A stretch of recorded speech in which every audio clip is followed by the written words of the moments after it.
Good picture, Steve. Roger, roll, Discovery.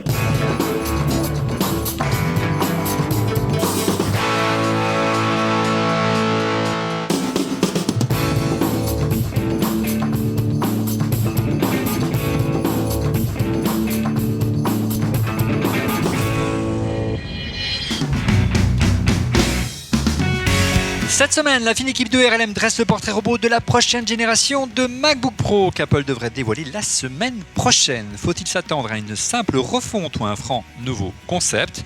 Quelles avancées devraient faire leur apparition ? Débat. Bonjour à tous, bienvenue dans On refait le Mac alias ORLM, bienvenue à 42, l'école qui forme les futurs talents de la tech de demain. Cette semaine, nous ne sommes pas dans la cafétéria, mais dans la salle de jeu du studio et de l'école 42. C'est là que les autres étudiants viennent se reposer et viennent un petit peu se détendre entre quelques milliers de lignes de code. Ils viennent jouer un petit peu à la PlayStation 4 et à la Xbox One. Voilà, on a juste emprunté les lieux le temps de faire l'émission. Et pour commenter, et je vous rappelle bien sûr, avant de commencer l'émission, que vous pouvez nous retrouver bien sûr désormais sur YouTube, en plus de notre chaîne préférée sur Dailymotion. Vous pouvez également nous retrouver en version audio sur iTunes, en plus d'une version HD. N'hésitez pas à la télécharger si vous aimez podcaster l'émission. Et enfin, vous nous retrouvez sur iOS, l'application mobile pour iPhone et iPad, et également sur l'application Apple TV qui a été corrigée la semaine dernière et qui marche du feu de Dieu. Merci Monsieur Scrops. Voilà, il se reconnaîtra. Avec comme chroniqueur cette semaine à mes côtés, à 42, un passionné de tech, Monsieur Gonzague d'Ambricourt. Bonjour Gonzague. Salut Olivier, ça va ? Ça va bien ? Très bien. Alors, le sujet de la semaine t'inspire ? Le sujet de la semaine m'inspire beaucoup parce que j'en parle toutes les semaines et que j'ai toutes les semaines envie de m'acheter les nouveaux MacBooks. C'est la carte bleue qui chauffe. J'ai la carte bleue qui chauffe, qui préchauffe en attendant. Qui préchauffe, oui, on va voir. Pour l'instant, c'est pas encore officiel, mais ça ne devrait pas tarder. En duplex également de son appartement, Monsieur Cédric Ingrand de la chaîne Info. Bonjour Cédric, ça fait longtemps qu'on t'avait pas eu avec nous. Bah oui, évidemment, parce que j'ai eu des enfants, une life, un boulot, enfin tu vois. Enfin, un truc, j'ai pas une vie d'azou, quoi. Ouais, non, je suis ravi d'être là. Mais si je le fais, c'est bon parce que les enfants sont pas là, c'est les vacances. Ben oui, voilà. Merci Cédric d'être avec nous. Et puis toi aussi, tu attends avec impatience l'arrivée de nouveautés du côté des ordinateurs d'Apple, on est bien d'accord ? Ah bah c'est rien de le dire, mon MacBook Air à moi a fêté ses 5 ans le mois dernier, donc bon, il est temps qu'il prenne une retraite, tu sais, comme les vieux chiens, on dit il est parti à la ferme. Ouais, comme quoi, ça confirme l'adage qu'un Mac ça coûte plus cher, mais ça dure plus longtemps. Alors, il a eu quelques réparations quand même, donc je te referai pas le post-mortem de mon Mac, mais pas tout de suite. Non, il fonctionne encore très bien, mais il y a des choses où c'est juste plus possible, quoi. Par exemple, tu vois, impossible d'utiliser ce MacBook pour faire ça. C'est-à-dire que, par exemple, la webcam, enfin, on détaillera toutes les choses qui ne vont pas dans les Macs aujourd'hui. Ouais, webcam en SD, il faudrait de la HD pour faire le Mac, mais apparemment, je pense que tu vas être entendu. Et enfin, dernier chroniqueur cette semaine, l'un partenaire média de cette émission, le rédacteur en chef de Mac Forever. Il s'agit de Didier Policani. Bonjour Didier. Mais salut Olivier, ça va ? Ça va bien ? Tu es sur les charbons ardents ? Tu vas... Moi, j'attends plus que ça. Ouais. Ça va être l'annonce de ces prochains jours. Alors, juste pour rebondir sur ce que disait Cédric, moi, je vois beaucoup de gens autour de moi qui attendent de changer de modèle parce qu'il manque de place. Qui peuvent plus changer rien du tout maintenant sur les Macs. Et je trouve ça un peu triste parce que des fois la machine elle marche encore, mais voilà, il y a effectivement des trucs qu'on peut plus changer. On peut pas changer le disque dur, on peut pas changer, on peut pas augmenter la mémoire. Faut ajouter la carte SD qui va bien. La carte SD magique, mais tu prépares peut-être pour l'instant parce que je suis pas sûr qu'il y en ait un lecteur de carte SD sur la prochaine génération. C'est pas certain. Allez, avant d'entrer dans le vif du sujet, on passe tout de suite au chiffre de la semaine avec Gonzague. Alors Gonzague, quel est le chiffre de la semaine ? Le chiffre de la semaine, c'est 27. Oui. Et pourquoi ? Pourquoi 27 ? Eh bien, 27, c'est surtout un petit peu inhabituel parce que 27, ça tombe un jeudi et que d'habitude, on fait ces choses-là. De quoi tu parles ? Mercredi. Je ne comprends pas. On parle du prochain Apple Event. Qu'est-ce que je fais le mercredi ? Je fais des dîners et j'ai toujours voulu y inviter Olivier. Donc, jamais trop tard. Le prochain event Apple se tiendrait le 27 octobre, donc dans quelques jours. On est assez impatients. C'est à peu de jours près, c'est très proche d'un événement Microsoft. Qui a lieu la veille, le 26. Voilà. Apple a décalé la date de ses résultats financiers. Qui était prévu le 27, les coquins. Voilà, donc ça commence à faire beaucoup de choses qui bougent. Et ils sont un peu attendus au tournant puisque les ventes de Mac sont en baisse. On va y revenir sur les ventes du Mac. Didier, un Apple Event un jeudi, c'est plutôt rare pour être souligné. Oui, enfin, je crois que de mémoire, ça a été arrivé. C'est déjà arrivé. Et puis, peut-être que c'est pour une petite sortie le vendredi, tu vois, comme ils aiment bien. Ouais. Mais bon, je suis pas sûr qu'ils aient... Ils ont beaucoup de produits dans le pipe pour tout sortir d'un coup. Oui, on va essayer d'aborder ça tout ça. En clair, les produits seraient disponible. J'y suis arrivé rapidement. Il faut dire que Noël pointe le bout de sa hotte, en tout cas le Père Noël, et qu'il est nécessaire de vendre, parce qu'effectivement, Gonzague l'a souligné, les ventes sont en berne. Mais ils ont quand même réussi à garder un petit peu. Enfin, les ventes de Mac n'étaient pas si mauvaises l'an dernier. Ils ont même battu des records. L'an dernier. Ils surfaient justement sur cette espèce de vague du hype qui commence à s'essouffler. Ouais. Et voilà, maintenant, je pense que leur cœur de métier doit revenir un petit peu aux sources et sortir des machines un petit peu plus fréquemment. Oui, il faudrait peut-être rappeler à Apple qu'à l'origine, c'est un constructeur d'ordinateurs. Pour mémoire, lors du dernier trimestre, c'est pas les chiffres puisque du dernier trimestre, que le dernier trimestre on est en cours là et on aura que les chiffres la semaine prochaine, mais lors du trimestre qui correspond à l'été, le T3 2016, Apple a écoulé à peu près 4,2 millions de Mac, alors que l'année d'avant, il avait écoulé presque 4,8 millions, c'est presque 500 000 Mac en moins. C'est quand même un sacré trou d'air, Cédric. Le truc, c'est qu'ils en attendaient de moins en moins en termes de chiffres. Oui. Du fait de l'iPhone, du fait de tout ça. Donc, c'est devenu un peu, tu vois, le truc, on disait, oui, il va falloir qu'on s'en occupe, mais attends, d'abord, on a des trucs très graves à gérer comme le prochain iPhone. Ouais, ce qui fait tourner la tambouille. Ça revient à ces choses, tu vois, auxquelles on croyait il y a 10 ans, quand on disait, attends, mais Apple, c'est une entreprise, tu comprends, ils savent ne se concentrer que sur une chose à la fois, mais toujours. Si tu veux, et ça devient fou, c'est-à-dire qu'on te dit, ah non, mais là, c'est pas possible, là, tu fais 100 millions de dollars de bénéfices par jour, je te promets que tu as deux mains, tu vois ce que je veux dire. Ouais. La main droite peut faire un truc, la main gauche peut s'occuper d'autre chose, mais c'est aussi un témoignage de la baisse relative et constante de l'importance du Mac dans le business d'Apple en général.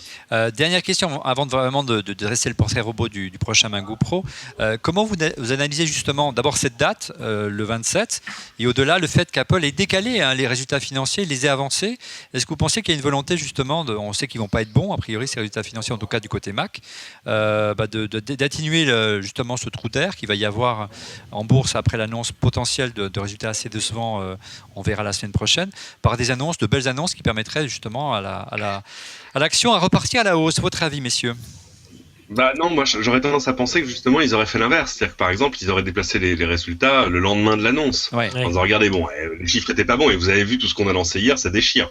Là, ils font l'inverse. C'est-à-dire qu'ils ont juste le temps de se faire un vrai petit trou d'air avant les annonces. Alors peut-être que d'ici là, évidemment, les invités seront partis. Moi, j'ai pas vu de choses officielles sortir pour l'instant. Mais oui, bon, il faut le rappeler. A priori, bon. Mais bon, c'est Recode. Voilà. Oui, c'est le site Recode. C'est Recode qui le dit. Qui est un peu la Pravda d'Apple en ce moment. Voilà. Et donc, disons que non, mais c'est évidemment il y a Walt Mossberg, donc voilà, c'est pas désobligeant pour Walt Mossberg. Oui. Bon, pour l'instant, on n'a pas reçu le carton d'invitation. Mais le fait aussi que même quand les résultats des Macs sont mauvais, c'est pas ça qui change là encore le business en général d'Apple. On comprend pas pourquoi ils ont choisi à la fin de bouger leurs résultats financiers. Il y a peut-être d'autres raisons dont on n'a aucune idée, tu vois ce que je veux dire, oui. Qui font qu'ils l'ont bougé, une raison logistique idiote, etc. C'est assez étonnant que pour un événement qui est pas ultra stratégique, c'est pas le nouvel iPhone. Pour le nouvel iPhone, les invites, elles étaient sorties 10 jours avant. Hein. Ouais. Et là, on est quasiment à une semaine du truc. Les invites sont pas tombés, etc. Donc c'est un peu, je sais pas. Ou alors il y a des surprises. On va voir, écoute, on aura la surprise. En tout cas, s'il y a un Apple Event et s'il est confirmé par Apple, nous serons naturellement en direct. Soyez au rendez-vous, soyez connectés sur les réseaux sociaux. On vous préviendra de l'émission en direct qu'on animera la semaine prochaine. C'est un peu compliqué pour nous parce qu'on n'avait pas forcément prévu un jeudi, mais on va se débrouiller. Allez, on passe tout de suite au portrait robot du MacBook Pro. On commence par, je dirais, l'élément l'avancée la plus significative avec cette fameuse barre OLED tactile, l'avenir du clavier, point d'interrogation. Un écran OLED, une sorte de second écran, devrait apparaître sur la prochaine génération de MacBook Pro en lieu et place des touches de fonction. Oui, Gonzague. La rumeur veut que cet écran OLED remplace la première ligne. Puisque la rumeur, regarde, Martin Hayek a carrément fait des 3D, des modélisations 3D, donc c'est bon, c'est que ça a été validé par Apple. Le nombre de fois où il y a eu des modélisations 3D qui sont jamais devenues un produit ou une fonction. Tu veux voir le modèle 3D de la voiture d'Apple? Oui, là, apparemment, on va vous préparer une émission sur la voiture d'Apple parce qu'apparemment, ça sent le roussi. Donc, l'idée, ce serait que cet écran OLED remplace la première ligne de touche du clavier du MacBook, qui actuellement est utilisé pour des fonctions et aussi tout ce qui est F1, F12, mais notamment ajuster la luminosité, le volume, play, pause, éjecter le CD sur certains vieux ordinateurs qui avaient encore des lecteurs CD, pour être remplacé par un écran OLED qui serait contextuel, c'est-à-dire que les touches qui s'afficheraient sur cet écran changerait en fonction de l'application qu'on utilise et peut-être même de la section de l'application dans laquelle on se trouve, évidemment, puisque par exemple, quand tu es dans iMovie en train d'importer des médias, on peut t'afficher certaines touches. Pendant que tu es en train de couper ou d'élaguer un petit peu tes plans, pareil, on va t'afficher autre chose. C'est assez intéressant. En clair, Didier, c'est une avancée, ou Cédric, c'est une avancée assez intéressante en termes d'ergonomie. On n'est pas encore dans le tout tactile façon Windows 10 et Microsoft, mais on fait un premier pas pour vraiment simplifier et augmenter la productivité. Là, c'est assez intéressant comme approche, vous ne trouvez pas ?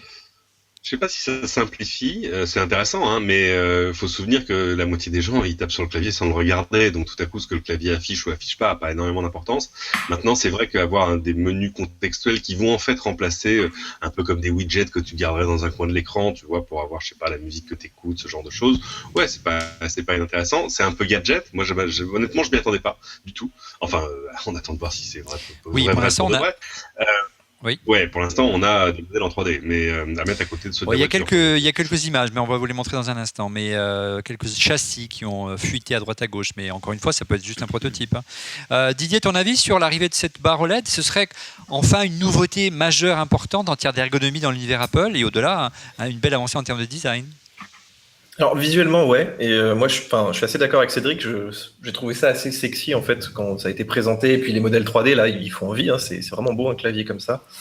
Après, effectivement, est-ce que c'est une révolution ? Moi je pense pas. En fait, je me demande si c'est pas une fausse bonne idée en fait, ce truc. Déjà, attends de l'avoir eu en main.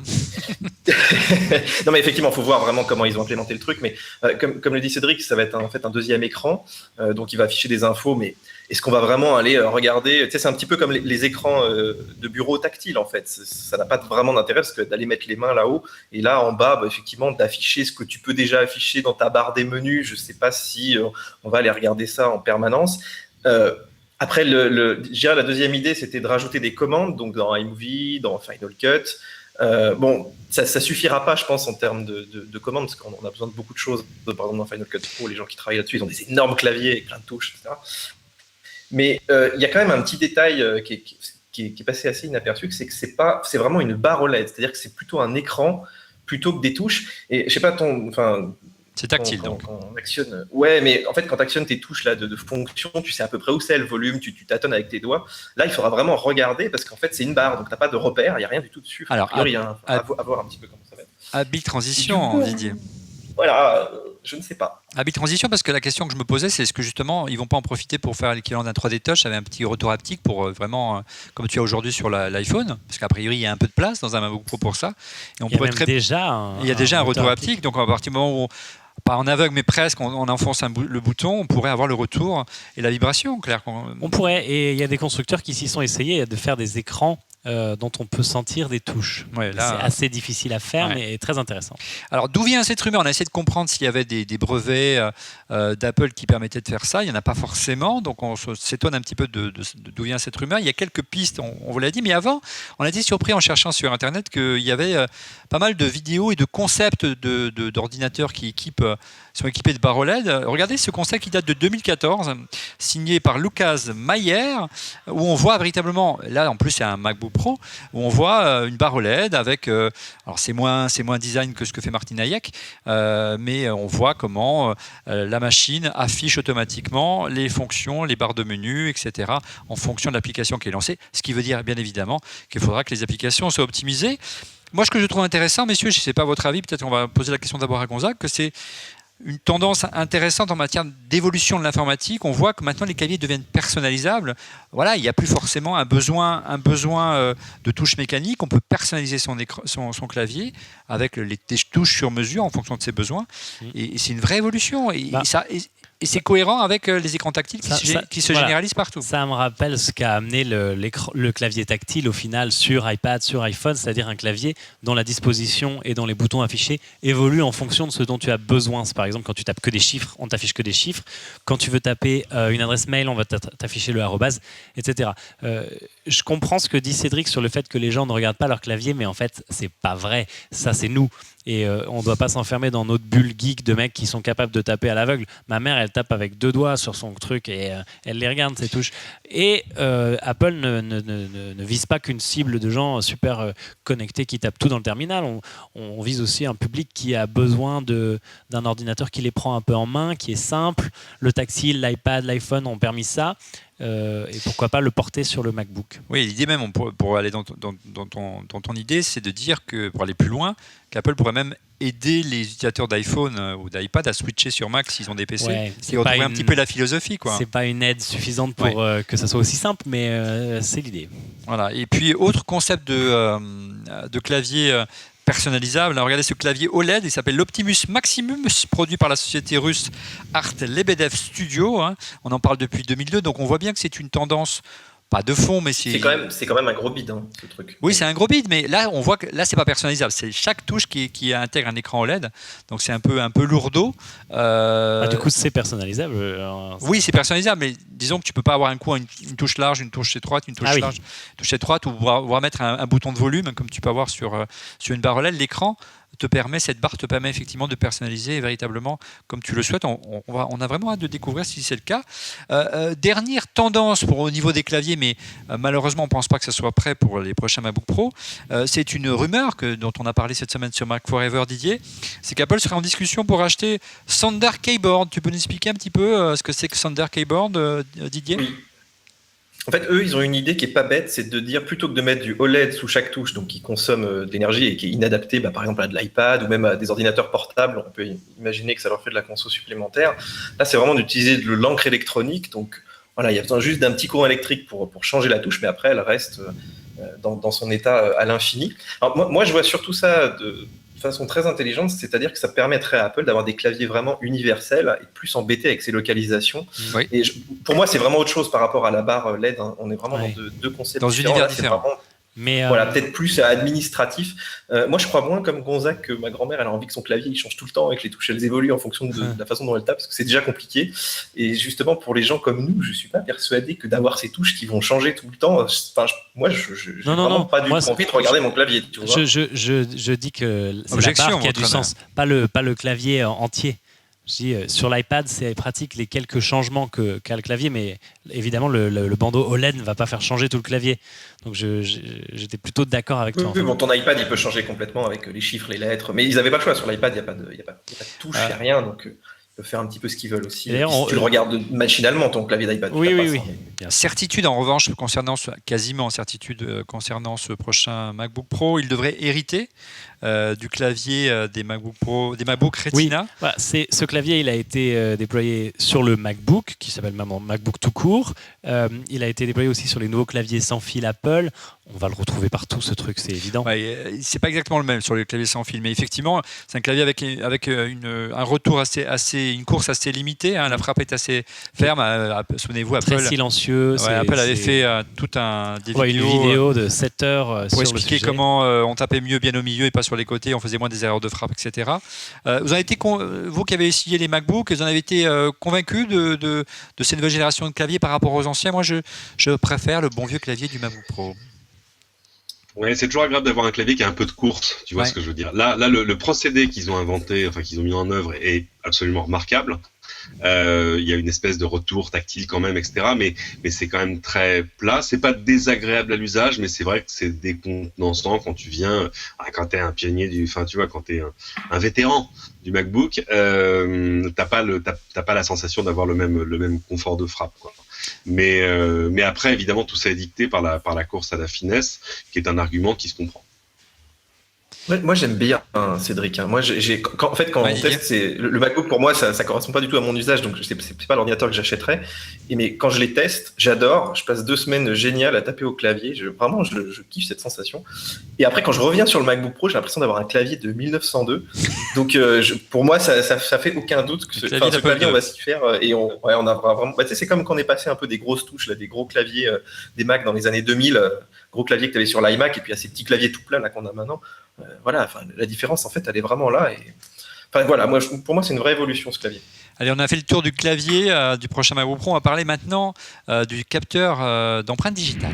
Enfin, un Touch ID sur un Mac, Gonzague. Ça, c'est une bonne chose parce que ça veut dire qu'on ne sera pas obligé de le déverrouiller avec son Apple Watch. Oui, et surtout, ça ne marche pas super. Voilà, et puis surtout, on a la progression d'Apple Pay et donc avoir l'empreinte digitale pour authentifier, enfin, c'est sécuriser plus ou moins, le mot n'est pas correct, mais un paiement va vachement dans le sens d'Apple Pay et aussi de la simplification. Qu'est-ce que c'est chiant de taper un mot de passe sur son ordinateur. Presque ce qui motive Apple, c'est plus Apple Pay que simplifier la vie. Je pense, oui, bien sûr. Didier, la piste du Touch ID semble vraiment réaliste cette année. Ça fait longtemps qu'on l'attend, mais là, cette fois-ci, c'est la bonne. Ça. Oui, on a beaucoup d'indices. Bah, c'est comme la barre LED. Enfin, il y a trop de choses qui ont fuité pour qu'il. Notamment, on regarde cette image d'un châssis qui a été dévoilé il y a quelques semaines, où on voit effectivement un emplacement éventuel pour une barre LED, et puis un petit bouton à droite qui serait le bouton on/off et éventuellement le bouton Touch ID. Mais moi, je suis surpris qu'il ne l'ait pas mis avant, puisque ça existe sur PC depuis des lustres et c'est assez pratique. Enfin, moi, je connais plein de gens qui utilisent ça et qui trouvent ça très pratique. Oui, mais c'est moche. Au login traditionnel. La façon dont c'est intégré jusqu'ici est plutôt moche et je pense que ça faisait partie des arguments d'Apple pour l'intégrer correctement. Oui, mais il y a un vrai apport ergonomique à ça. C'est-à-dire que vraiment, se loguer, on passe. Quand on est dans une entreprise, on verrouille ses écrans et on passe son temps à taper des mots de passe. C'est génial. Des fois, qu'on nous impose très long, etc. Donc. Comme je pense qu'en plus, justement, le MacBook est de plus en plus destiné à l'entreprise puisque le grand public a peut-être tendance à acheter des iPads et des iPhones. C'est vrai qu'aller avec cet argument de sécurité auprès des entreprises est intéressant. Oui, mais écoute, c'est plutôt rare qu'Apple ait ce type d'argument et pense à des retombées, je dirais, B2B dans leur argumentation commerciale. Mais si c'est le cas, on en est plutôt heureux. J'espère qu'il y aura d'autres bonnes surprises du côté des pros. On pense bien sûr au Mac Pro. Cédric, moi j'aurais plutôt vu l'arrivée l'équivalent d'un Touch ID au niveau du trackpad qui est a priori déjà tactile. Oui, c'est ce à quoi on pensait, parce que ça fait partie aussi des choses qui se dessinent peut-être pour le prochain iPhone, c'est-à-dire des capteurs intégrés directement dans la vitre du téléphone. Peut-être que c'était trop tôt, et puis peut-être que finalement c'était aussi trop compliqué parce que pas découvrable, hein, tu vois, c'est tout un peu comme ce Force Touch où tu sais jamais si ça marche vraiment, enfin tu sais jamais si l'application que tu utilises est concernée ou pas. Faut essayer dans le vide avant de savoir si ça marche, c'est toujours un peu bizarre. Donc finalement le mettre là où on le voit, si c'est bien là que ça arrive, non, il y a une logique, ça mérite de la simplicité. Du trackpad, on va en parler tout de suite dans le chapitre suivant. Le trackpad, l'ancienne génération du MacBook Pro avait déjà hérité du trackpad avec retour haptique du MacBook Retina, donc ça devrait encore une fois contribuer à affiner la machine. Là, on a vu apparaître, Didier, une rumeur beaucoup plus, je pense, extravagante pour le moment, l'arrivée d'un trackpad compatible avec un Apple Pencil. Tu y crois ? Moyennement, parce que je vois pas qui va faire ça à part pour signer ses documents et encore le doigt. C'est un brevet d'Apple. Hein. Regarde, le brevet, il est à l'écran. Voilà. Bon, Apple y réfléchit en tout cas, mais ça me semble un peu. Mais je pense qu'ils cherchent quand même le problème qu'ils ont avec la surface. Moi, je connais plein de graphistes qui adorent les surfaces parce que tu peux dessiner à l'écran vraiment. Ouais. Ils disent bon, notre trackpad, il est gros, on peut faire des trucs, mais c'est quand même pas terrible. Enfin, on peut pas vraiment dessiner. Et du coup, voilà, peut-être ça va dans cette piste d'essayer de trouver un espèce de compromis de Mac tactile qu'ils n'ont pas encore réussi à mettre en place. D'ailleurs, ce serait intéressant de voir, est-ce qu'on aura des Mac tactiles quand même un jour, malgré tout, par défaut, je sais pas. Là, c'est mon grand dada, là, tu me fais plaisir, mon cher Didier. Mais peut-être qu'ils le sont. Peut-être. Cédric, de ce concept d'un trackpad tablette pour dessiner, pour signer, pour authentifier un document, oui. Pourquoi pas ? Mais bien sûr, pourquoi pas, parce qu'en plus technologiquement c'est devenu presque simplet, tu vois, depuis la dernière fois où on a vraiment changé les Macs, donc oui, ce serait pas mal. Le nombre de fois aujourd'hui où on t'envoie un fichier PDF en disant vous pouvez le signer, nous le renvoyer, ouais bien sûr, je vais le sortir, l'imprimer, le signer, le scanner, te le renvoyer. Donc ça fait partie des choses maintenant qu'on arrive même sur iPhone à faire directement sur son écran. Il n'y a pas de raison qu'on n'y arrive pas sur un Mac. Voilà, et si vous aimez et vous cherchez une solution originale sans forcément changer de MacBook Pro pour déverrouiller votre ordinateur depuis simplement le trackpad, essayez cet utilitaire, ça s'appelle Tape ou Tap tout simplement. C'est un petit utilitaire qui s'inspire beaucoup d'Android. Vous savez, la forme géométrique qu'on crée sur l'écran de votre téléphone Android, ça vous refaites exactement la même chose sur le trackpad de votre Mac, pardon. Et c'est assez et ça déverrouille automatiquement votre machine. Ça coûte que $5. Donc pas besoin de changer, pas besoin de Touch ID. Tu connais cette application ? Je connais depuis que tu m'en as parlé, mais je t'avoue que comme je reste loin de tout ce qui est Android, non, donc là, je fais mon troll. Tout ça contribue de manière générale pour conclure sur le... Simplifier l'accès à sa machine. Surtout une machine qui devrait login. s'affiner légèrement, mais qui ne devrait pas être au niveau quand même du MacBook Retina. Alors, on parlait d'Apple qui se concentre un peu sur les entreprises. Et pour parler 2 minutes de ce truc-là, ils sont aussi maintenant compatibles Smart Card depuis macOS Sierra. Smart Card, c'est des trucs qu'on avait vu dans les PC, la carte qu'il faut mettre en complément d'un mot de passe pour se connecter. Et ben, c'est compatible. Alors avant, ça ne l'était pas. Donc c'est quand même aussi un geste, un mouvement vers l'entreprise qui n'est pas négligeable. Donc il faudra aussi peut-être rajouter un petit accessoire pour le faire fonctionner tout ça. De connectique, on va en parler dans le chapitre suivant. Au registre de la connectique pour le MacBook Pro, Didier, c'est la grande nouveauté, la grande attente, c'est l'arrivée du Thunderbolt 3. Bah oui, parce qu'il va remplacer tout, absolument tout. J'espère pas le jack ni le port SD, mais il va remplacer ton HDMI, il va remplacer ton mini DisplayPort, il va remplacer tous les ports USB. Donc ça va être le connecteur à tout faire. Et en fait, c'est le connecteur dont rêvait Steve Jobs. Rappelle-toi, quand il nous fournissait nos connecteurs. Oui, il voulait un connecteur unique qui faisait tout. On nous a refilé pendant des années, qui faisait tout et qui avait même l'alimentation. Et effectivement, l'alimentation, c'est le gros débat, parce qu'on va en parler, mais je pense qu'on va perdre le MagSafe, mais effectivement, ça va permettre d'avoir vraiment notre connecteur à tout faire. Alors, Thunderbolt 3, tu le connais bien, Cédric, puisque tu utilises beaucoup à LCI pour faire de la vidéo. C'est le standard des vidéastes et beaucoup de journalistes sur le terrain. Un nouveau connecteur qui n'est pas très inconnu, puisque le Thunderbolt 3 serait ni plus ni moins que la prise USB-C. Ah oui, alors alors attention. Plum. Il faut arriver à séparer l'interface physique de l'interface logique. Tu vois ce que je veux dire? C'est-à-dire que sur cette USB-C, tu pourras aussi mettre de l'USB. Tu pourras mettre absolument ce que tu veux. C'est tout ce que tu mettais aujourd'hui. Tu pourrais même avoir des trucs qui font encore du FireWire. Enfin, tu vois, tout est possible. Mais de fait, le haut de gamme de tout ça, ce serait le Thunderbolt 3. C'est bien, même si ouais, alors c'est un standard, mais c'est un standard assez haut de gamme parce que quand même tout ça a été largement pour l'essentiel des usages maintenant, par exemple de l'USB 3 fonctionne vraiment très bien. Donc t'as pas besoin d'un débit et encore, de toute façon le problème c'est que le débit théorique de l'USB 3 maintenant est au-delà du débit possible des disques. Donc ça, c'est vrai, sauf pour des accès extrêmement rapides ou alors justement pour pouvoir enchaîner plein de devices. Et là, la question est de savoir quand même combien de connecteurs, à combien de connecteurs exactement on va avoir droit. Ouais, c'est le vrai enjeu. Le vrai enjeu, Gonzague. On l'avait vu sur le MacBook Retina, il n'y avait qu'un seul connecteur. Il y a un seul connecteur. Et c'est pas vraiment pratique. Parce que quand on veut charger son ordinateur et brancher un disque dur externe ou autre chose, ne fût-ce qu'une connexion Ethernet gigabit, puisqu'il n'y a pas de prise Ethernet sur. Mais ça avait déjà fait débat à l'époque du MacBook Air tout court, qui a très peu de ports. Oui, mais il y avait plusieurs connecteurs. Là. Oui, mais finalement si peu par rapport à ce qu'on avait l'habitude d'avoir. Et donc avec le MacBook, ils ont encore un peu poussé le truc. Et là, pour le MacBook Pro, ils vont nous refaire le coup du courage. Il y aura plus de j'espère qu'il y aura au moins 2 ports USB-C quand même. Ce serait un minimum. Je pense qu'il en faudrait même 3 minimum. Il en faut 3. Parce que tu as la lime surtout. Et voilà. Et oui. Donc ça en prend déjà un. Non, mais de toute façon, ça reste une gamme qui s'appelle Pro. Et donc, les pros. Moi, je pense que si on en a 3, on aura déjà de la chance. Voilà. Un usage un peu spécifique, c'est quand même des gens qui ont tendance à brancher des équipements sur leur ordinateur parce qu'ils travaillent avec leur caméra, leur appareil photo. Moi, des prises Ethernet dans tous les sens pour mon boulot, des ports com. Donc, il faut de la connectique. Alors, soit ils nous font une prise et ils nous sortent un super hub qui marchera aussi sur le MacBook, soit ils intégreront quand même un petit peu de connectique dans cet ordinateur. J'espère, c'est quand même plus pratique que de balader. Mais il y aura des hubs. Ça, il n'y a pas de débat sur le fait que il y a déjà des hubs aujourd'hui, Cédric. Il y a des hubs Thunderbolt qui font tout et le café. Et ça, c'est vraiment jusqu'à présent, Apple n'a pas sorti de hub officiel USB-C ou Thunderbolt. Alors tu disais, Cédric, peut-être qu'ils vont sortir un super. Il y aura une seule prise.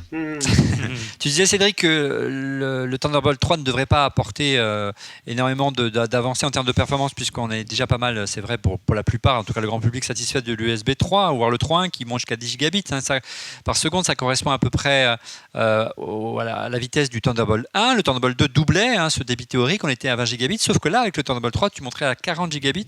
Lorsqu'on avait reçu les gens de chez LaCie dans cette émission, ils nous disaient que théoriquement, le Thunderbolt 3 autorisait des débits jusqu'à 2700 mégaoctets par seconde. Ça vous permet de copier, à titre d'exemple, un Blu-ray en complet, un Blu-ray HD natif, en 10 secondes. Voilà, ça vous donne une idée du temps de copie. Donc en clair, alors, si vous êtes Maintenant, il va falloir que tu trouves le disque dur qui va avec. C'est vrai que le disque dur de la SI coûte une blinde dans Thunderbolt 3, mais il est déjà prêt. Mais ça permet par exemple pour ceux qui montent en UHD, en 4K RAW, de faire des copies de fichiers relativement rapides, alors que ça prenait des heures auparavant sur les anciennes générations. Ça. Et Et en plus, quand on parle de débit maximum, en fait, c'est le débit maximum que tu vas partager entre tous tes devices. Et là, ça devient intéressant parce qu'il n'y en a pas un qui va ralentir les autres. C'est-à-dire que ça va pas ralentir le bus comme c'est aujourd'hui. Prends un vieux MacBook, branche 2 disques durs USB, fais une copie de l'un à l'autre. T'as le temps d'aller te pendre. Parce qu'évidemment, toute la bande passante du bus USB, elle est prise par le back and forth des 2 disques. Donc ça va régler, ce que je veux dire, c'est que ça va régler de manière extrêmement élégante des problèmes qui, quand même, à la fin, concernent pas beaucoup de monde. Oui. Mais c'est bien, la technologie le permet, c'est pas plus cher de faire du 3 que du 2, donc faisons-le quoi. Alors, il y a eu à un moment donné pas mal de rumeurs sur une avancée intéressante que pourrait représenter Didier le Thunderbolt 3, c'est l'arrivée de GPU externe, c'est-à-dire de cartes graphiques dans un petit boîtier qu'on branche en externe, on se balade avec son petit MacBook, et puis quand on est au bureau et qu'on a besoin, ou à la maison, on a besoin de puissance pour un jeu ou pour faire un montage vidéo ou de la 3D, on brancherait le Mac en Thunderbolt 3 sur ce boîtier et on bénéficierait de la puissance d'un GPU externe. Je ne sais pas si tu as vu il y a quelques semaines sur un blog qu'on aime bien qui s'appelle Le Journal du Lapin, qui est animé par Pierre Dandumont. Il était très sceptique sur l'arrivée de ces GPU externes parce que pour lui, ce n'était pas forcément au point. Les modèles aujourd'hui qui sont disponibles n'offrent pas forcément la puissance nécessaire. Ça lag, ça fait un bruit de folie en termes de ventilation parce que c'est très chaud. Et puis il y avait, souviens-toi, un projet récemment Kickstarter, le Wolf, qui avait presque levé 300 000 $. Donc c'était un projet de réaliser un boîtier GPU pour Mac en Thunderbolt 3. Malheureusement, le projet a été abandonné. Ça montre quand même qu'on est loin, messieurs, de réaliser ce fantasme, ce rêve de pouvoir utiliser un ordinateur très facilement ultra léger avec une puce intégrée vidéo et pouvoir brancher une puce vidéo externe pour doper l'ensemble. On est loin, c'est encore un fantasme. En fait, il y a quand même beaucoup de choses. Effectivement, il y a beaucoup de fantasmes en fait, autour de ça. Le premier point, c'est les débits. Aujourd'hui, de dire que ça peut soutenir les débits d'un GPU, c'est faux. Parce que, dommage que Julien ne soit pas là, mais les débits que tu as à l'intérieur d'un PC sur les ports PCI, c'est quelque chose comme au moins 10 à 20 fois plus rapide, dans les débits maximaux, je parle. Alors effectivement, aujourd'hui, il y a des gens qui ont testé ça, ça existe déjà. Razer commercialise déjà un petit boîtier sur PC, oui. Ça fonctionne. En fait, ça fonctionne, par exemple pour les jeux, ça fonctionne assez bien en HD, on n'a pas tellement de perte de framerate, donc on pourrait imaginer que ça corresponde aussi à une application professionnelle pour épauler Final Cut, par exemple. Mais effectivement, maintenant, dès qu'on va traiter de la 4K, à 60 images secondes, alors là, le débit, à mon avis, il ne va pas du tout suffire. Donc, il va y avoir plein d'environnements où ce truc-là, ça sera une carte graphique déjà d'appoint, quoi. Ça pourra faire l'équivalent d'un petit GPU, mais ça peut être quand même pas mal sur Mac. Donc, c'est pour ça que ça intéresse particulièrement le monde Apple, parce qu'on a vraiment des GPU pourris, faut le dire. C'est le talon d'Achille des Mac, la carte graphique. Exactement. Donc, potentiellement, ça pourrait être intéressant. Mais après, il y a le deuxième problème qui est le support en fait du truc par Apple. C'est-à-dire que aujourd'hui, l'histoire du projet The Wolf, c'était quand même des petits rigolos. Ils promettaient monts et merveilles, alors que je pense qu'ils se sont fait taper sur les doigts. Quand tu lèves 300 000 $ sur un truc qu'Apple prend pas en charge, je pense que tu as des petits retours derrière en disant écoute mon petit gars, ce qui s'appelle atteindre le plafond de verre. Voilà, parce que concrètement aujourd'hui pour que ça marche sur Mac, on y arrive, mais il faut modifier des pilotes, il faut modifier des ressources de macOS 10. Enfin, c'est quelque chose d'extrêmement complexe. C'est vrai. Voilà. Et puis il y a le dernier point, juste pour finir là-dessus, c'est le prix de ça. C'est-à-dire qu'aujourd'hui, si tu veux le faire, donc faut acheter ton GPU, faut acheter donc ton boîtier qui coûte quasiment 500 $ minimum, je pense. Enfin, c'est à peu près les prix qu'il y a sur le marché aujourd'hui. Plus encore ton alimentation, plus encore le fait que ça va faire du bruit dans ton bureau. Donc tout ça pour avoir des performances d'un petit GPU, je dirais, professionnel. Donc, c'est pas... pour moi, c'est vraiment de l'appoint. Effectivement, ça peut être intéressant si Apple l'intègre dans les écrans, là, comme on l'a vu dans les rumeurs. Il y a tout un tas de choses qui peuvent être assez sexy. Mais je dirais que ça remplace pas quand même le fait qu'on aimerait bien quand même avoir des cartes graphiques correctes, au moins dans les machines professionnelles, les tours. Ouais. Et pour conclure sur le sujet de la connectique, tu en parlais à l'instant, Didier, je me tourne vers Gonzague, la disparition et la mort annoncée du MagSafe, ce fameux port aimanté qui permettait d'éjecter la prise en cas de chute de l'ordinateur. Ça, à mon avis, sauvé énormément d'ordinateurs dû au trébuchage de quelqu'un dans les câbles, et même si Apple aimerait un futur totalement sans fil, il faut encore quand même charger son ordinateur. Le MagSafe, c'est ce qui déconnectait l'alimentation par un système d'aimant. C'était vachement intelligent. Et sur le MacBook, qui est un connecteur USB-C, cette fonction n'existe plus. Alors il y a des gens qui se sont amusés à faire des trucs tiers, mais ce n'est plus nativement dans l'ordinateur, et c'est très dommage. Oui, et la bonne nouvelle, s'il y a une bonne nouvelle pour ceux qui regretteront le MagSafe, c'est que le Thunderbolt 3, donc, qui permettrait d'alimenter via sa sa prise au format USB-C, c'est un peu compliqué. L'ordinateur il y aura une puissance de 100 watts, donc largement effectivement de quoi alimenter. Et puis l'avantage, c'est que permettra de brancher une batterie externe, ce qu'on ne pouvait pas de manière simple à faire sur les MacBook Pro en raison de la prise propriétaire d'Apple. C'est ce que font déjà pas mal de propriétaires de MacBook qui se trimballent leur petite batterie USB et s'en servent pour recharger leur ordinateur en mobilité. Je trouve ça génial. Voilà, on a essayé de vous présenter l'aspect extérieur de la machine, entre la connectique, la barre LED. On va s'intéresser à ce qu'il y a sous le capot, mais avant, on va faire un point sur le busomètre, les rumeurs qui ont le plus buzzé cette semaine autour de la planète Apple. Allez, le busomètre avec Gonzague, les rumeurs qui ont le plus buzzé cette semaine. Alors, numéro 1, avec beaucoup d'étoiles, Apple Event le 27 octobre. C'était donc à la base 107 le 24 et maintenant le 27. On ne peut pas y couper. Apple doit renouveler sa gamme d'ordinateurs, au moins les portables, cette année. On ne peut pas attendre 2017, donc ça c'est au top du busomètre. Ensuite, de nouveaux MacBook Pro, c'est directement lié à cette rumeur. Évidemment, il faut des choses à annoncer à un Apple Event. On a déjà annoncé de nouveaux iPhones récemment, les iPad Pro il n'y a pas si longtemps que ça. Les ordinateurs sont prochains sur la liste. Donc là, encore une fois, beaucoup d'étoiles. Puis, troisième rumeur, Apple abandonne le MacBook Air 11 pouces et l'USB 3. Alors c'est vrai que c'est quelque chose qu'on a pas mal lu aussi, c'est que Apple renouvellerait le MacBook Air 13 pouces, mais plus le 11 pouces, puisque c'est vrai qu'entre le MacBook 12 pouces et le MacBook Air 11 pouces, on commence à avoir une gamme qui se serre un petit peu trop les coudes.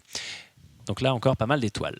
Quatrième, Apple rachète Sounder Keyboard, quelque chose dont on a parlé tout à l'heure. Pas mal d'étoiles non plus, mais alors ça, ce ne serait pas pour un MacBook qui sortirait cette année, c'est plutôt quelque chose qui est attendu pour 2018, d'après ce qu'on a pu lire aujourd'hui notamment. Ouais. Et la dernière rumeur qui est drôle, mais à laquelle on n'accorde pas beaucoup de crédit, Tim Cook, vice-président des États-Unis, je pense que c'est une blague fomentée par Olivier de Frigara. Non, c'est pas une blague. Hein.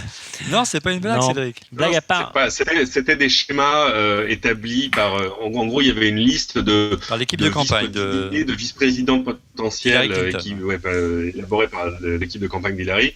Oui, c'est pas Trump, dedans, évidemment. Ils avaient mis plein de gens qui venaient du milieu des affaires. Donc, il y avait Bill Gates, il y avait Melinda Gates, il y avait Tim Cook, il y avait le patron de Coca-Cola, il y avait le patron de Starbucks aussi, le fondateur de Starbucks, il y avait tout ça. Bon, finalement, ils sont revenus. Il n'y a pas le patron de Tesla. Non, parce que lui, il a vraiment pas le temps. Lui, il a vraiment un travail. Je pense que Tim Cook n'a pas trop de temps. Aucun n'a le temps, en fait. Ouais. Voilà pour le busomètre. Tim Cook pourrait avoir le temps un jour. Hein. Bon, et accessoirement, on l'a pas mis dans le busomètre, mais on parle beaucoup de l'arrivée, Didier, également de nouvelles machines du côté des machines de bureau, un nouvel iMac, de nouveaux Mac Mini qui ont été mis à jour depuis une éternité, qui n'ont pas été mis à jour depuis une éternité. Moi, je n'ose plus rien dire là-dessus. Et le Mac Pro, alors je désespère, puisque celui qu'on utilise ici est un prêt, qu'on a besoin d'en acheter un. J'ai quand même une petite info, inside et tout. Il paraît que chez Apple, donc à Cupertino là-bas, il y a beaucoup d'ingénieurs qui travaillent quand même sur tout ça. Donc malgré ce qu'on peut croire, et qui sont très frustrés que les décideurs ne veulent pas sortir toutes ces machines. Voilà, c'est logique. Enfin, je pense qu'ils étudient à chaque mise à jour d'Intel, etc. Il y a plein de protos qui sortent, mais En interne, ils sont aussi frustrés que les utilisateurs. C'est en train de. Si tu es allé à la WWDC une fois et que tu as vu le petit show qui s'appelait Stom the Expert, où tu avais tous les vieux de la vieille d'Apple, je suis pas sûr qu'eux ils bossent tous sur l'iPhone. Je pense qu'il y a vraiment des vieux routiers du Mac qui sont là depuis longtemps, qui ont beaucoup d'idées et qui sont un petit peu bridés comme à une certaine époque chez Apple. Et voilà. Mais du coup, effectivement, moi, le Mac Mini, les gens attendent ça. Enfin, il y a le Mac Pro, c'est pareil, il y en a plein. Oui, en clair, nouveau, Didier ou Cédric, s'ils ne le mettent pas à jour là maintenant, c'est la mort annoncée du Mac Pro, on peut le dire. Moi, je pense pas qu'ils vont le tuer. Ils ne peuvent pas le tuer, c'est pas possible. Non, ils vont pas le tuer. Il lui faudrait quand même un petit refresh, quoi. Oui, il y a 1000 jours, Cédric, plus de 1000 jours. Une petite breaking news avec toi, Gonzague. Breaking news. On parlait de breaking news, une rumeur de quelqu'un qui a parlé avec un conseiller de Samsung, service client, qui leur dit qu'il désactiverait à distance tous les Note 7, puisque pour les gens qui ne veulent pas les rendre, ils pourraient les désactiver. C'est un collector, Cédric. Non, mais c'est mieux qu'un collector, parce qu'évidemment, vu que leur problème de batterie touche, je ne sais plus si c'est 1 sur 26 000 ou 1 sur 46 000, il y a plein de gens qui ont un Note 7 dans la poche, qui en sont absolument ravis, parce que de fait, c'est quand même un putain de bon smartphone, et qui disent, moi j'ai pas de problème avec ça, laissez-le moi, tout va bien, on touche à rien. Et en plus, j'ai pas besoin de prendre l'avion, donc c'est super. Le problème, évidemment, c'est que Samsung se dit que s'il y a encore des problèmes récurrents, etc., ils vont avoir eux des problèmes de de responsabilité. Donc, ils n'ont pas comme mission de récupérer jusqu'au dernier Note 7, mais en tout cas, ils ont comme mission de tout faire pour pouvoir dire, attendez, nous, on a vraiment fait tout ce qu'on pouvait pour les récupérer. Je voyais ce matin des photos de stands qu'ils mettent dans certains aéroports. Il y en avait un à Sydney, il y en a en Asie, où ils proposent aux gens de leur rendre leur Note 7 là, comme ça, à l'aéroport, et ils leur font l'échange immédiat avec un S7, plus des accessoires, plus des trucs, etc., des bons d'achat, enfin, que sais-je encore, pour dire, voilà, là, ça y est, vous pouvez prendre l'avion en toute sécurité, et en plus, vous avez un chouette smartphone tout neuf. Ouais, cette histoire me brise le cœur, voilà. Bah, c'est terrible pour Samsung. C'est terrible, c'est un scénario vraiment. C'est terrible pour le Note 7 en fait. Samsung s'en remettra, ça j'ai pas de mais c'est terrible pour le Note 7 parce que c'était quand même un super smartphone. Bon, ça va, le Pixel arrive, donc côté Android il y a des choses à voir. Par contre, c'est du pain béni pour l'iPhone 7 au moment où qui va profiter à plein des déboires de Samsung. En fait, c'est du pain béni, pas vraiment. Oui ou non. Enfin, je pense pas que les gens disent je voulais un Note 7, non, alors du coup je vais prendre un iPhone. Je pense pas. Il y a des gens pour qui ça va se poser comme ça. Je pense. Plutôt non, pour un S7 qui commence à dater, il a 6 mois. Le S7 maintenant. Oui, mais c'est pas grave parce que regarde, il y a des trucs qui sortent chez Huawei, aux États-Unis, il y a Pixel qui sort, qui est absolument sublimissime. Je veux dire, pour que Walt Mossberg te dise c'est vraiment le meilleur smartphone du monde, c'est quand même qu'il se passe quelque chose. Du coup, voilà, il y a un choix. Donc, je pense le réflexe journalistique logique, c'était de dire Apple va gagner. Je pense pas que ce soit si noir et blanc que ça. On verra les chiffres de vente à la fin de l'année, tout simplement. On revient tout simplement au MacBook Pro. On va s'intéresser à ce qu'il y a sous le capot. Sous le capot, on attend une nouvelle génération de puces Intel. Elle s'appelle Kaby Lake, Didier. Oui, elle apporte pas mal de nouveautés. Alors, on ne change pas de gravure, c'est juste une nouvelle architecture, toujours en 14 nanomètres. On passe pas à 10. Il y a beaucoup de petites choses. Voilà, mais du 14 plus, il y a une petite détail, un 14 plus, je sais pas ce que ça veut dire, mais bon. Oui, parce qu'effectivement, on va gagner encore en performance cette année, les 15% annuels d'Intel. Mais c'est assez cool parce qu'en fait, Intel a sorti 3 générations assez vite et à chaque fois il y a 15%, donc finalement 15 plus 15 plus 15. Si vous avez attendu 4 ou 5 ans pour changer votre machine, vous allez vraiment sentir la différence. C'est clair. Si tu prends par exemple un MacBook Pro qui est toujours sous Haswell, et lui, il pourrait gagner, je sais pas, 30-40%. Je fantasme peut-être un petit peu, mais effectivement, à force de sauter des générations comme ça de puces, peut-être qu'on pourrait gagner. Le Kaby Lake, surtout, il permet d'éviter à Apple de rajouter plein de petits contrôleurs, notamment pour décompresser le H265. Notamment le GPU, oui, bien sûr. Voilà, pour le Thunderbolt 3 aussi. Enfin, il y a plein de petites choses qui font que ce serait cool de l'avoir, mais c'est pas forcément indispensable puisqu'Apple peut toujours se débrouiller. Mais effectivement, aujourd'hui, on s'étonne parce que en fait, Intel n'a pas encore tout annoncé et apparemment, ils ont l'air un peu de freiner des deux pieds sur le haut de gamme pour intégrer des puces, des GPU. Je ne sais pas pourquoi, c'est un peu le grand mystère. Est-ce qu'ils se disent, les professionnels, ils préfèrent avoir des cartes dédiées, autant garder de la place sur la puce pour faire des CPU plus performants. En tout cas, aujourd'hui, ce qui, moi, me semble possible, c'est qu'on ait des MacBook Pro 15 pouces avec uniquement des cartes dédiées, j'aimerais beaucoup, et puis que le 13 pouces, lui, bénéficie de la carte intégrée Intel, quoi.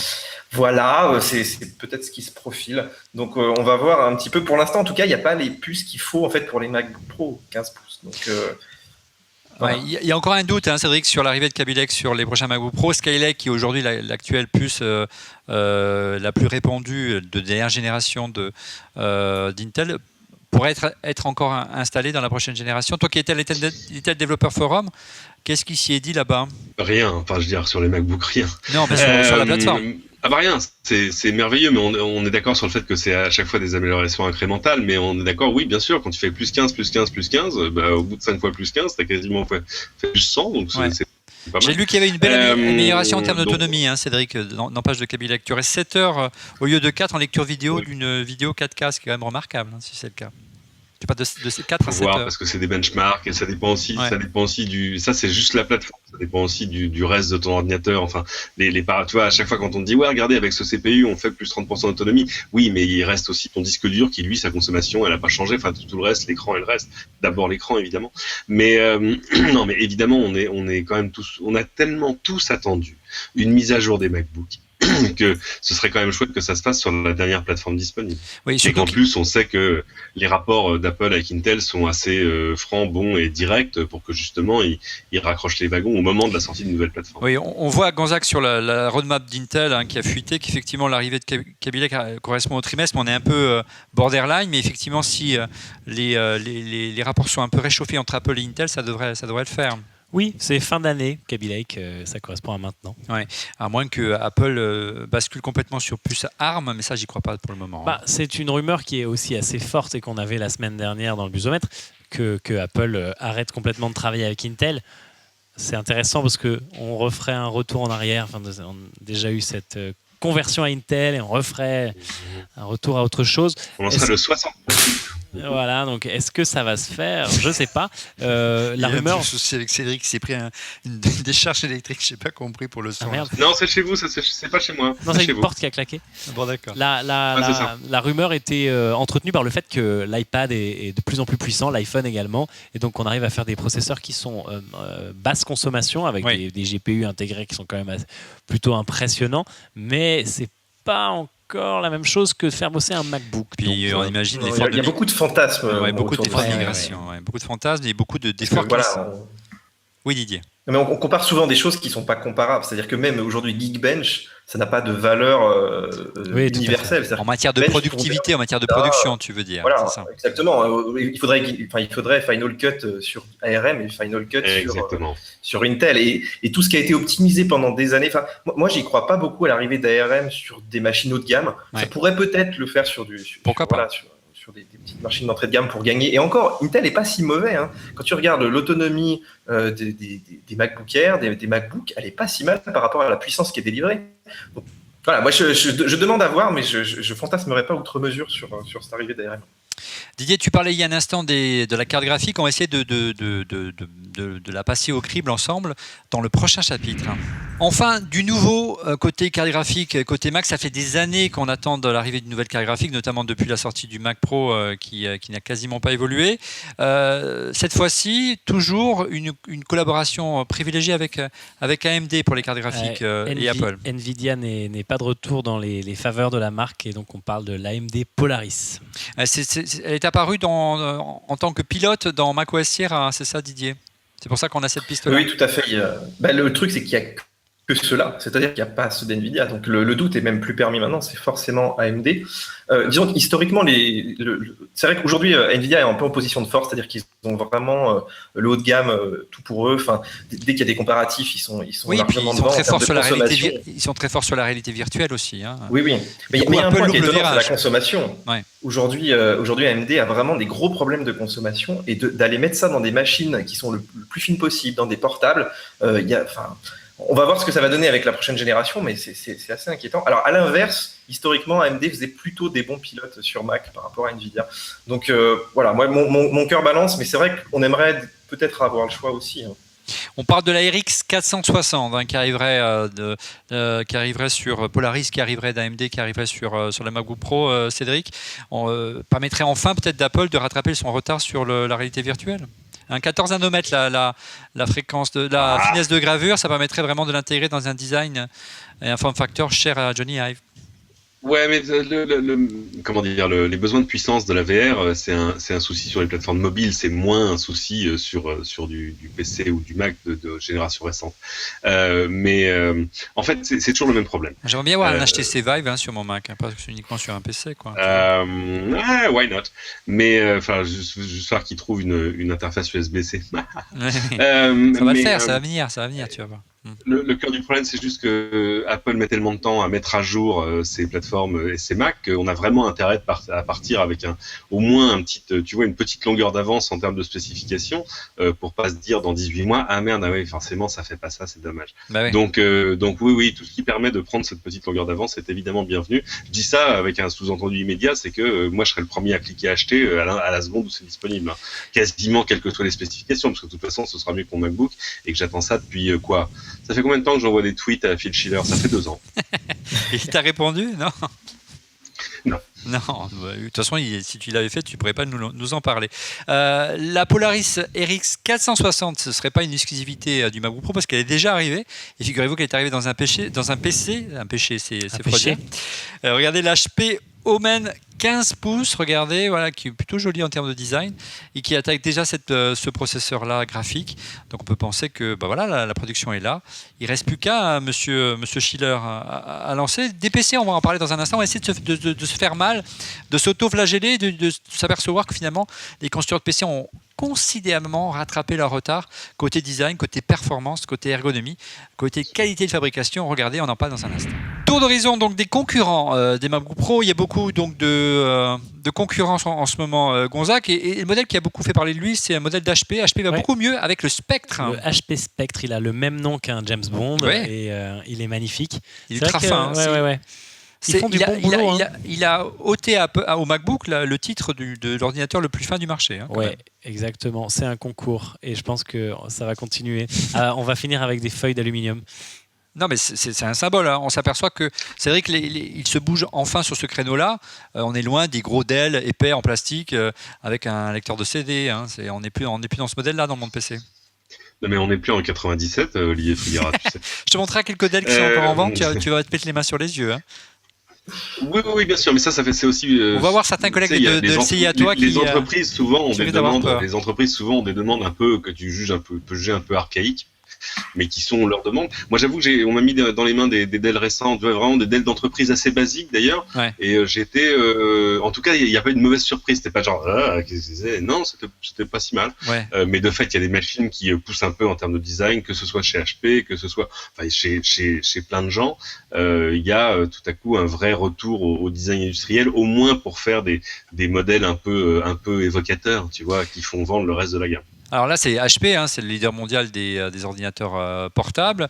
Il y a une marque qui est plus connue dans l'univers du smartphone, une marque chinoise, c'est Xiaomi. Regardez, en Chine, elle lance un clone du MacBook Air, ça s'appelle le Mi Notebook Air. C'est un parfait clone du fameux ordinateur ultra portable d'Apple, sauf que celui-ci se décline en différentes couleurs, donc il est encore plus joli.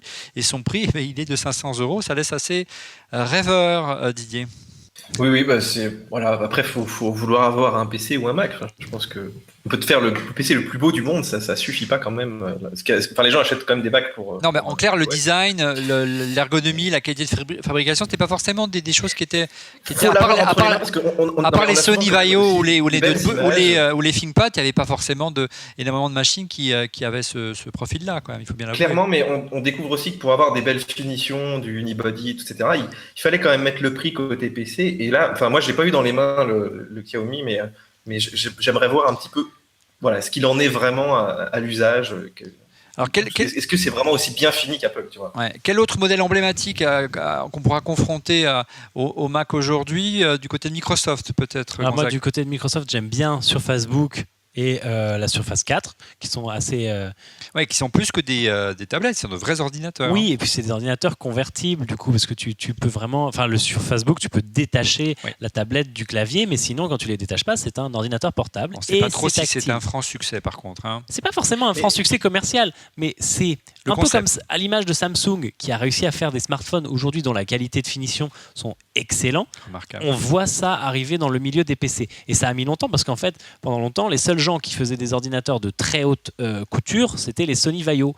Tu le payais 2-3 000 € et tu avais une putain de machine en carbone, en machin. Et ils ont jeté l'éponge. Et ça a été rattrapé par Lenovo, IBM, avec leur ordinateur, le X1, qui est aussi en carbone.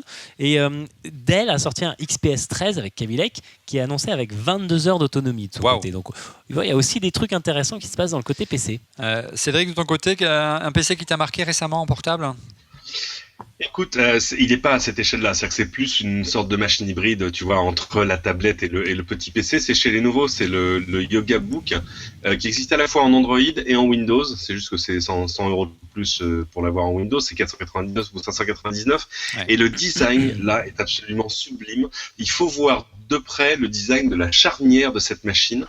C'est un niveau de design industriel comme j'en avais jamais vu. Ils se sont fait plaisir avec des petits mécanismes, on dirait de l'horlogerie. C'est sublime. En plus, c'est d'une super efficacité parce que tout à coup, tu choisis exactement l'angle dans lequel tu veux l'utiliser. Il y a en plus ce clavier que tu ne vois pas parce qu'en fait, tout le truc est une tablette tactile et tout à coup, le clavier s'illumine et tu peux taper.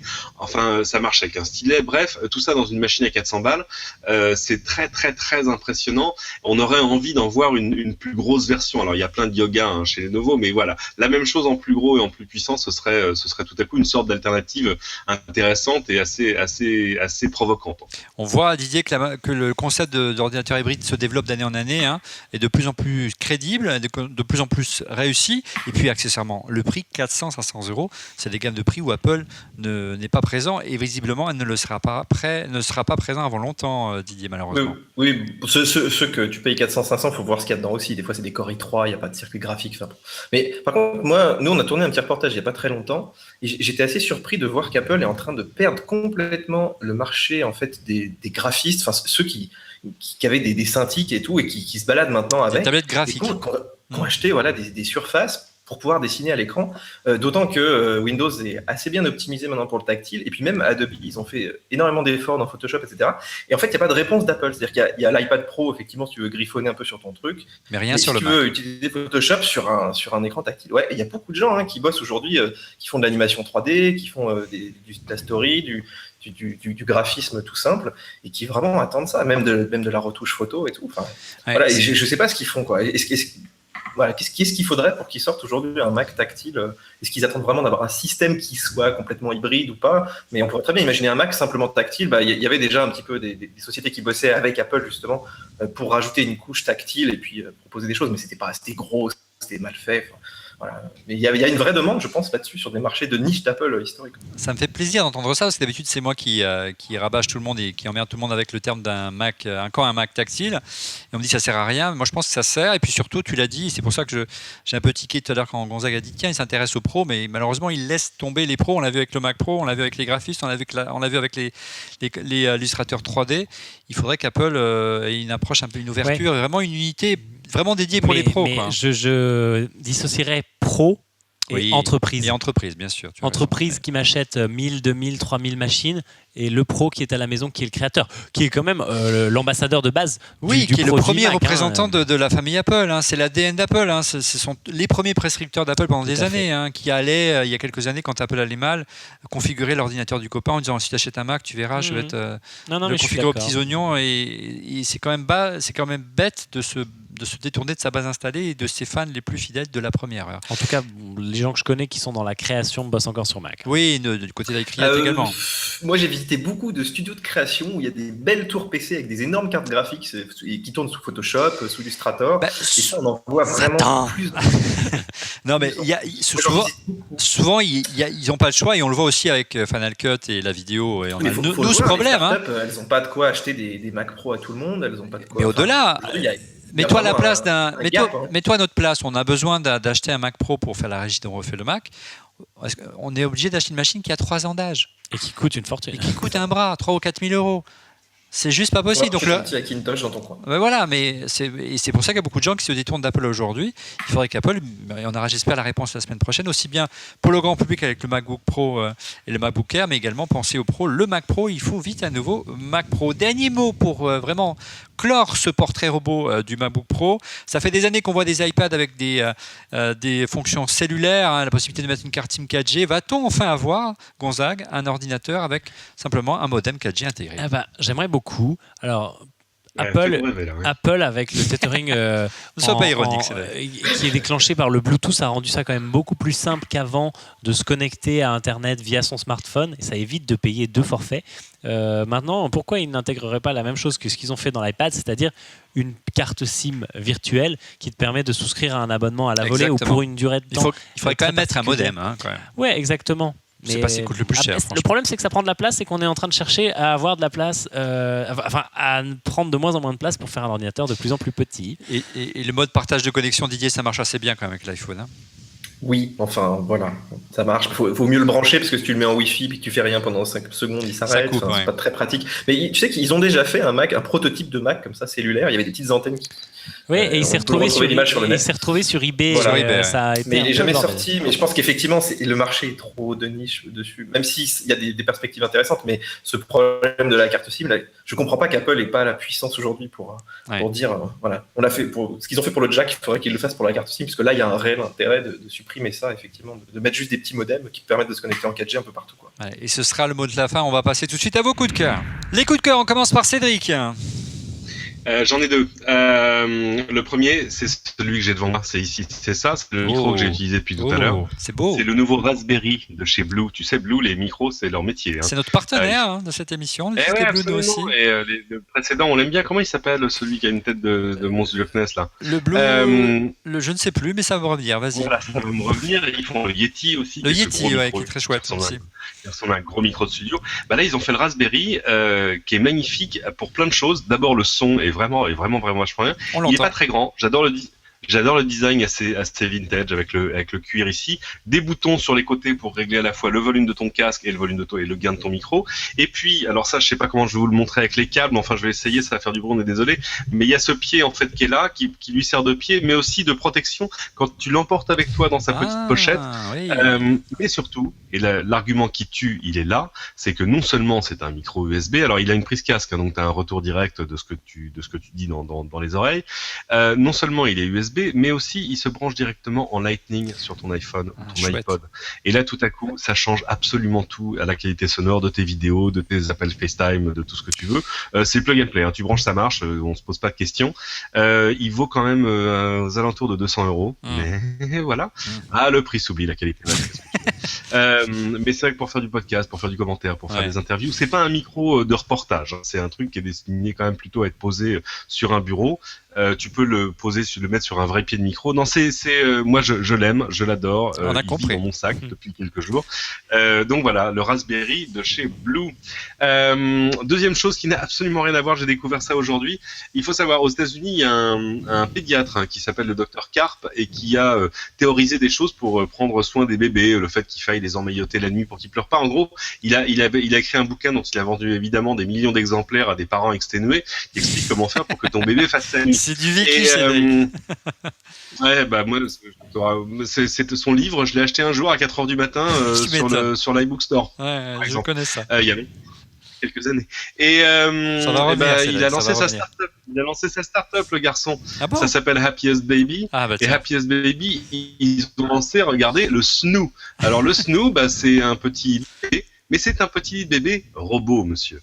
Car non seulement il va sentir les mouvements du bébé, il va écouter les cris éventuels du bébé, et tout à coup il va déclencher a gentle rocking motion, tu vois, pour le bercer à ta place, et avec en plus des bruits blancs. Bref, il va recréer c'est un peu l'environnement de l'utérus, c'est-à-dire beaucoup de bruits blancs et puis des gentils mouvements. Ça marche de manière remarquable. Les vidéos sur le site sont extraordinaires. C'est-à-dire, tu vois 4 bébés qui font et t'as qu'on appuie sur le bouton, ça part et au bout de 20 secondes, voilà. Moi, je dis, Cédric, il faut tester, hein. Il faut refaire un bébé et le tester très rapidement, hein, Cédric, t'as pas le choix. Bon, si c'est toi qui le demandes, voilà, on va s'y atteler. Faut juste prévenir Madame Ingrand avant. Évidemment, c'est le prix. Ce qui est drôle, c'est le prix, parce que si tu n'as pas d'enfant et que tu regardes le prix, tu fais vous êtes fou, $1,200, mais vous avez perdu la raison. Si tu as eu des enfants, tu dis $1,200. Ouais, $1,200, ça me paraît raisonnable, ça me paraît plutôt correct. Évidemment, c'est moins cher qu'une babysitter en fait, hein, non ? C'est moins cher c'est moins cher qu'une nounou de nuit, ça clairement. Mais et surtout, tu vas l'utiliser 6 mois et après, je te garantis que tu vas arriver à le revendre. Oui, c'est clair. Ça s'appelle le Snoo de Happiest Baby. Ça sort le 1er novembre, mais c'est pas du tout destiné au marché européen pour l'instant. Mais je pense que je vais lancer le processus d'importation. On va peut-être le distribuer en France. C'est une bonne idée, Cédric. Et puis, si vous avez des bébés et vous cherchez un objet original connecté pour votre enfant, j'ai testé, j'ai approuvé. Ça s'appelle le Mamaro. Tu connais, hein, Cédric. C'est ce petit lit. Je trouve pas le nom en français. Il est tard. Qui permet de bercer le bébé. Hein. Ça imite le bruit d'une voiture, le mouvement d'une voiture, le mouvement d'un bateau, et ça diffuse des petits sons et le bébé s'endort tout seul. C'est magique et tout ça se pilote avec son iPhone. Bien entendu, le Mamaro, allez voir ça, c'est assez étonnant. Dernière précision, Cédric, donc tu as un super micro, donc tu peux faire des duplex n'importe où, y compris de San Francisco la semaine prochaine si tu es invité avec nous pour le live, bien sûr.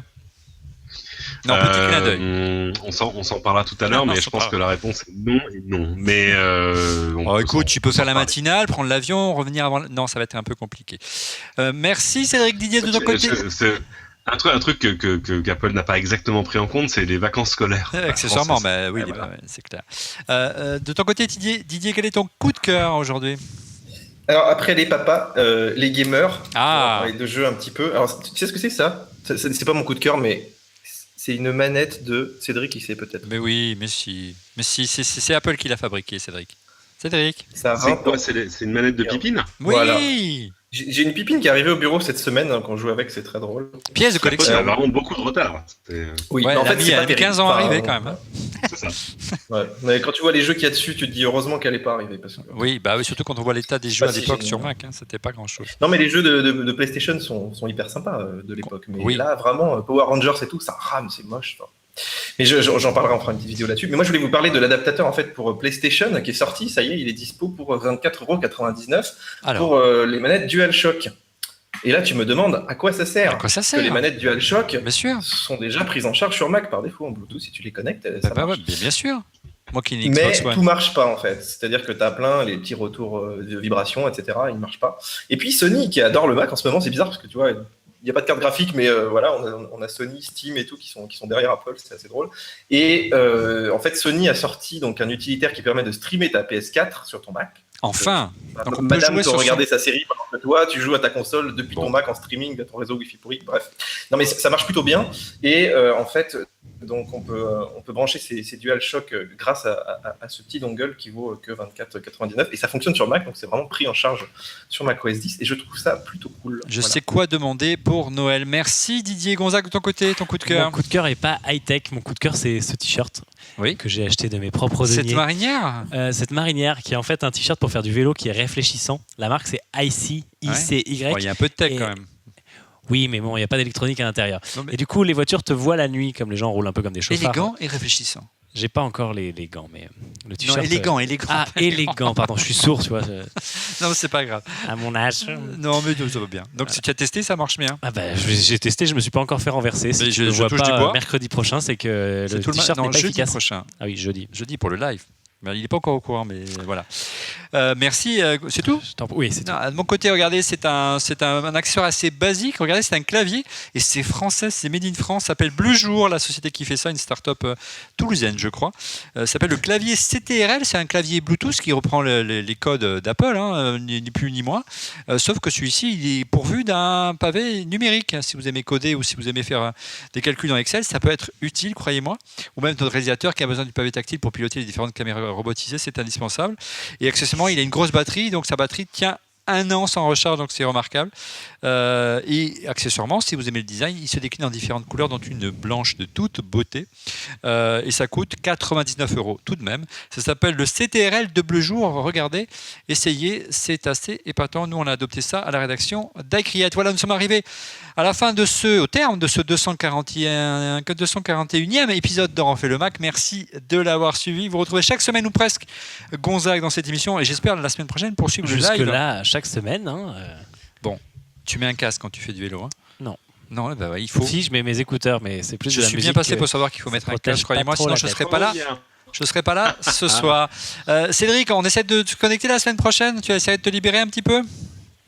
Oui, je serai en vacances. D'accord. Bon courage pour les vacances. Et Didier, beaucoup de travail d'ici le live la semaine prochaine, j'imagine.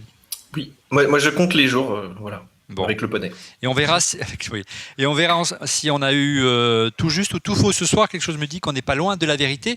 À la semaine prochaine. Au revoir.